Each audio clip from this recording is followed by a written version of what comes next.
வணக்கம். ஸ்ரீ சக்தி விநாயகா ஜோதிடம் ஜெகதீஸ்வரனின் அன்பு நேயர்களுக்கு என் அன்பான வணக்கங்கள். நம்ம இந்த காணொலியில என்ன பார்க்க போறோம் வந்து பாத்தீங்கன்னா, ஏப்ரல் மாதத்துல மிதுன ராசி பலன்கள் நம்ம பார்க்க போறோங்க. இந்த மிதுன ராசிக்கு இந்த கிரக நிலையின் கோச்சாரம் எப்படி இருக்கு இந்த ஏப்ரல் மாதத்துல அப்படின்னு நம்ம பார்க்க போறோம். இப்ப வந்து பாத்தீங்கன்னா, கன்னி ராசியில கேது பகவானும், கும்ப ராசியில வந்து பாத்தீங்கன்னா சனியும் செவ்வாயும், மீன ராசியில ராகு பகவானும் சுக்கிரனும் சூரியனும், மேச ராசியில குரு பகவானும் புதன் இருக்குங்க.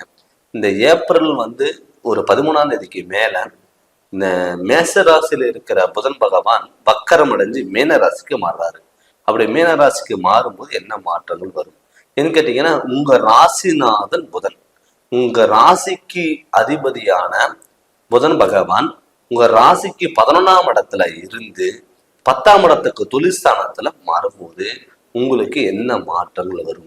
அது மட்டும் இல்லாம இப்ப 9ஆம் இடத்துல வந்து பாத்தீங்கன்னா, உங்க ராசிக்கு 9ஆம் இடத்துல கும்ப ராசியில வந்து பாத்தீங்கன்னா சனியோட செவ்வாய் சேர்க்கை. அப்படி சனியோட செவ்வாய் சேர்க்கை பெறும் பொழுது அவரும் வந்து பாத்தீங்கன்னா அந்த செவ்வாயும் வந்து ஏப்ரல் 10ஆம் தேதிக்கு மேல மீன ராசிக்கு வரப்போறாரு. இது வந்து இந்த ஏப்ரல் மாதத்தோட கிரக நிலைகளோட கோச்சாரம். இப்ப உங்க ராசிநாதன் புதன், எப்பவுமே மிதுன ராசிக்காரங்க ஒரு ஞானத்தின் உச்சம், எல்லா விஷயங்களும் தெரிஞ்சுக்கணும், புதுசு புதுசா கத்துக்கணும் அப்படிங்கிற எண்ணம் இருக்கிறவங்க, எப்பவுமே ஒரு தெளிவான முடிவு, எப்பவுமே யோசனைகள், எப்பவுமே ஒரு திங்கிங் உங்களுக்குள்ள இருக்கும். ஆனா இந்த கிட்டத்தட்ட இந்த ஒரு 2-3 மாசம் வந்து பாத்தீங்கன்னா தடுமாற்றம், யோசனைகள்ல வந்து பாத்தீங்கன்னா ஒரு முடிவெடுக்க முடியாத ஒரு சுச்சுவேஷன்ல நீங்க இருந்திருப்பீங்க. மனக்கவலைகள் கொடுத்துருக்கும், தேவையில்லாத விரயங்கள் எதுவுமே பண்ணியிருக்கும், எதை நம்பலாம் எது நம்பக்கூடாது, யாரை நம்புறது அப்படின்னு ஒரு யோசனையிலே உங்களுக்குள்ள ஓடிட்டு இருந்திருக்கு. ஆனா அதுக்கெல்லாம் ஒரு முடிவு இந்த மாதத்துல கண்டிப்பா கிடைக்கும். அது இல்லாம உங்க ராசிநாதன் 11ஆம் இடத்துல இருக்கும்போது உங்களுக்கு அருமையான லாபம், ஒரு விஷயம் நீங்க பண்ணும்போது அதனோட பலன் கிடைக்கும். எப்பவுமே வந்து நம்ம ஒரு விஷயம் நம்ம தேடி போகும்போது அது ஒரு விஷயம் பண்ணும்போது அதனால நமக்கு பலன் கிடைக்கணும். அப்படி அந்த பலன் கிடைச்சாதான் நம்ம பண்ண விஷயங்களுக்கு ஓகே பரவாயில்ல அப்படின்னு சொல்லக்கூடிய அளவு இருக்கு. இப்ப உங்க ராசிநாதன் 11ஆம் இடத்துல குருவோட சேர்க்கை பெறும் பொழுது உங்களுக்கு கண்டிப்பா நல்ல லாப கிரகங்கள் கண்டிப்பா கொடுக்கும். பொருளாதாரத்துல நல்ல முன்னேற்றங்கள் கிடைக்கும். எந்த ஒரு விஷயம் நீங்க பண்ணாலும் அது சக்சஸ் ஆகிறதுக்கான வாய்ப்புகள் அதிகம். அது மட்டும் இல்லாம உங்க ராசிக்கு 12வது வீடான விரயஸ்தானத்துல வந்து பாத்தீங்கன்னா விரையாதிபதி வந்து சுக்கிர பகவான். அந்த சுக்கிர பகவான் வந்து பாத்தீங்கன்னா உங்களுக்கு 10ஆம் இடத்துல சுக்கிரங்கிறது உச்ச கிரகமா இருக்கு. அப்படி உச்ச கிரகமா இருக்கும் போது உங்களுக்கு சுபவிரயங்கள் கண்டிப்பா நடக்கும். சுபவிரயங்களை எப்பவுமே வந்து பாத்துட்டீங்கன்னா ஒரு வீட்டுல ஒரு சுப நிகழ்ச்சிகள் நடக்கிறதுக்கு வாய்ப்புகள் இருக்கணும். சுப நிகழ்ச்சிகள் நடந்தாதான் அந்த வீடு வந்து பாத்தீங்கன்னா கலகலன்னு இருக்கு, நீங்க நினைச்ச காரியங்கள் நடக்குதுங்கிற எண்ணம் வரும். இப்ப வீட்டுல சுப நிகழ்ச்சிகள் என்னதுங்க, ஒரு வீடு கட்டுறது, இடம் வாங்குறது, திருமணம், சொந்த தொழில், குழந்தை பாக்கியம், வண்டி வாகனங்கள், இது எல்லாமே நல்ல காரியங்கள். இந்த நல்ல காரியங்கள் இந்த ஏப்ரல் மாதத்துல உங்களுக்கு நடக்கிறதுக்கான வாய்ப்புகள் அதிகம். அந்த ஏப்ரல் மாதத்துல நடக்கிறதுக்கான வாய்ப்புகள் இருக்கும்போது நீங்க ஏதாவது சுப விரயங்கள் நீங்க பண்ணுங்க. வீடு கட்டுறது, இடம் வாங்குறது, பழைய வீடு ஆல்ட்ரேஷன் பண்றது, திருமணம் பண்றது, இது எல்லாமே பண்ணக்கூடிய வாய்ப்புகள் அதிகம்.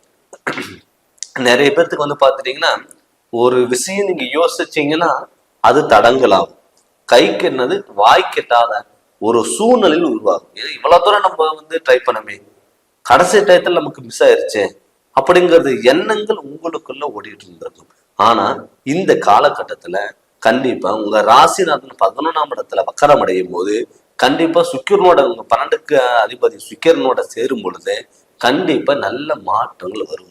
எந்த ஒரு விஷயம் பண்ணாலும் அது லாபம் எடுக்கக்கூடிய ஒரு சூழ்நிலை உருவாகும்.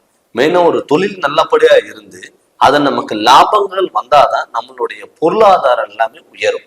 அப்படி வந்து பாத்தீங்கன்னா இப்ப தொழிற்ஸ்தானங்கிறது வந்து பாத்தீங்கன்னா உங்களுக்கு 10ஆம் இடம், 10ஆம் இடத்துல வந்து பாத்தீங்கன்னா சனி வந்து பாத்தீங்கன்னா உச்சமிட்டு இருக்காரு. அதோட செவ்வாயும் சேரும் பொழுது உங்களுக்கு வந்து பாத்துட்டீங்கன்னா தொழில்ல கண்டிப்பா உங்களுக்கு நல்ல மாற்றங்கள் வரும். வண்டி வாகனங்கள், இரும்பு சம்பந்தப்பட்ட தொழில் பண்ணவங்களுக்கு கண்டிப்பா இதுல மிகப்பெரிய மாற்றங்கள் வரும். ரெண்டாவது வந்து பாத்தீங்கன்னா இப்ப லாபஸ்தானத்துல வந்து பாத்துட்டீங்கன்னா சூரிய பகவான் இருக்குங்க. அப்படி சூரிய பகவான் இருக்கும்போது தலைமை தாங்கக்கூடிய பொறுப்புல இருக்கிறவங்க, அரசாங்க உத்தியோகம், பேங்க் சம்பந்தப்பட்ட விஷயங்கள் இருக்கிறவங்களுக்கெல்லாம் வந்து பாத்தீங்கன்னா நல்ல உயர் பதவிகள் கிடைக்கக்கூடிய ஒரு வாய்ப்புகள். ஒரு அரசியல் பிரமுகர்களா இருக்கட்டுங்க. இரண்டாவது வந்து பாத்தீங்கன்னா கலை சார்ந்த தொழில் பண்றவங்களுக்கும், கலை நிகழ்ச்சிகள் இருக்கிறவங்களுக்கும், ஆக்டர் சம்மந்தப்பட்ட அந்த விஷயங்கள் வந்து பாத்தீங்கன்னா நல்ல முன்னேற்றங்கள் கண்டிப்பா கிடைக்கும். இந்த மாதத்துல எல்லா விஷயங்களும் உங்களுக்கு தேடி வர்றதுக்கான வாய்ப்புகள் இருக்கு. அது மட்டும் இல்லாம உங்க ராசிக்கு 4ஆம் இடத்துல, அதாவது கன்னி ராசியில கேது பகவான் இருக்கு. அந்த கன்னி ராசியில கேது பகவான் இருக்கும்போது உங்களுடைய அம்மாக்கு, அதாவது தாய்மார்களுக்கு வந்து பாத்தீங்கன்னா கண்டிப்பா ஏதாவது உடல் உபாதைகள் கொஞ்சம் கொடுக்கலாம். அந்த உடல் உபாதைகள்ல நீங்க வந்து பாத்தீங்கன்னா ஒரு அசால்ட்டா இல்லாம எந்த ஒரு விஷயமா இருந்தாலும் கரெக்டா அதுக்கான ட்ரீட்மெண்ட் எடுத்து நீங்க கரெக்டா உடல் ஆரோக்கியத்துல கொஞ்சம் கவனமா பார்த்துக்கோங்க. அது மட்டும் இல்லாம வண்டி வாகனங்கள் ஏதாவது நீங்க வாங்கலாம்னு நினைச்சீங்கன்னா கண்டிப்பா தாராளமா நீங்க வண்டி வாங்கலாம். திருமணம் ஆகாதவங்களுக்கு இத்தனை நாள் வந்து பாத்தீங்கன்னா திருமண பேச்சு எடுத்தாவே திருமணமா எனக்கு வேண்டாம், திருமணம் பேச்சு எடுத்தீங்கன்னா வீட்டுல ஏதாவது ஒரு பிரச்சனை உங்களுக்கு வந்திருக்கும். ஆனா இப்ப இந்த பீரியட்ல நீங்க அந்த திருமண பேச்சு எடுத்தீங்கன்னா அட்லீஸ்டுக்கு வந்து பாத்தீங்கன்னா நிச்சயமாவது நடக்கக்கூடிய ஒரு கன்ஃபார்ம் பண்ணக்கூடிய ஒரு வாய்ப்புகளும் கூட இந்த மாதத்துல உங்களுக்கு இருக்கும். அதனால திருமணம் ஆகலன்னு சொல்லிட்டு நீங்க கவலைப்பட வேண்டாம். தாராளமா திருமணம் நடக்கிறதுக்கான வாய்ப்புகள் இருக்கு. அது மட்டும் இல்லாம உங்க ராசிக்கு வந்து பாத்தீங்கன்னா இப்ப லாபஸ்தானத்துல பார்க்கும்போது குரு பகவான் இருக்காரு. அப்படி குரு பகவான் இருக்கும்போது என்ன ஆகும்னா உங்களுக்கு கண்டிப்பா வந்து பாத்தீங்கன்னா திருமணத்துல அமைஞ்சு தொழிலும் உங்களுக்கு சூப்பரா அமையும். என்னன்னு கேட்டீங்கன்னா லாபஸ்தானத்துல குரு வந்து பாத்தீங்கன்னா இருக்கும்போது குருங்கிறத இருக்கிற இடத்துல வந்து பாத்தீங்கன்னா கண்டிப்பா நல்லது பண்ணும். இப்ப உங்களுக்கு வந்து மேச ராசியில குரு பகவான் இருக்கும்போது கண்டிப்பா நல்ல மாற்றங்கள் வரும். அது இல்லாம தொழிற்ஸ்தானத்துல வந்து பாத்தீங்கன்னா சுக்கிர பகவானும் சூரியனும் 10ஆம் இடத்துல இதெல்லாம் இருக்கும்போது என்ன ஆகும்னா உங்களுக்கு நல்ல மிகப்பெரிய மாற்றங்கள், செல்வாக்கு நிலை கண்டிப்பா உயரும். தொட்டதெல்லாம் புண்ணாக நடக்கக்கூடிய ஒரு வாய்ப்புகள் அதிகம். அதனால இந்த மாதத்துல நீங்க கண்டிப்பா ஒரு தெளிவான முடிவெடுத்து அந்த வகையில் நீங்க போங்க. கண்டிப்பா மிகப்பெரிய மாற்றங்கள் வரும். இப்ப நம்ம என்னதான் கிரக நிலைகளோட கோச்சாரப்படி நம்ம பார்த்தாலும் கூட தன்னுடைய சுய ஜாதகத்துல நடக்கக்கூடிய திசா புத்திகள் எப்படி இருக்கு, தன்னுடைய ஜாதகம் நமக்கு யோகமா இருக்கு. எப்பவுமே வந்து பாத்தீங்கன்னா அவங்க ஜாதகத்துல யோக பலன்கிறது கண்டிப்பா இருக்கும். அந்த யோக பலன் எந்த காலத்துல வரும், நம்ம வந்து ஏதாவது பயன்படுத்த முடியாம போயிருச்சா, ஏன் வந்து நம்ம ஏன் பயன்படுத்த முடியல, அதாவது ஏதாவது தோஷங்கள் இருக்கா, இல்ல அந்த தோஷங்கள் சரி பண்றதுக்கு என்ன வழிகள். சில பேர் வந்து பாத்தீங்கன்னா ஜாதகம் பார்ப்பாங்க, அவங்க பிரச்சனை என்னன்னு கேட்டுக்குவாங்க, அந்த பிரச்சனை தெரிஞ்சுக்கிட்டு அது வந்து சரி பண்ணாம போவாங்க. அது எப்படியுமே அப்படி இருக்கக்கூடாது. நம்ம ஜாதகத்துல ஒரு பிரச்சனைகள் இருக்குதுன்னா அது எப்படி சரி பண்ணணும், அந்த சரி பண்றதுக்கான வழிகள் என்ன அப்படின்னு நீங்க தெரிஞ்சுக்கணும். எப்பவுமே நம்ம ஜாதகம் நமக்கு சப்போர்ட் பண்ணணும். அதனால உங்களுடைய ஜாதகத்துல நடக்கக்கூடிய திசா புத்திகள் எப்படி இருக்கு அப்படின்னு சொல்லிட்டு உங்களுடைய ஜோதிடர்கிட்ட கேட்டு நீங்க தெரிஞ்சு அதனோட வழிகள் நீங்க போங்க. கண்டிப்பா நல்ல மாற்றங்கள் வரும். அதனால நீங்க ஜாதகம் பார்க்கணும்னு சொல்லி விருப்பப்பட்டீங்கன்னா கீழே வர நம்பருக்கு ஃபோன் பண்ணி கன்சல்ட் பண்ணுங்க. கண்டிப்பா உங்களுக்கு நல்ல விளக்குங்கிறத நான் தரேங்க.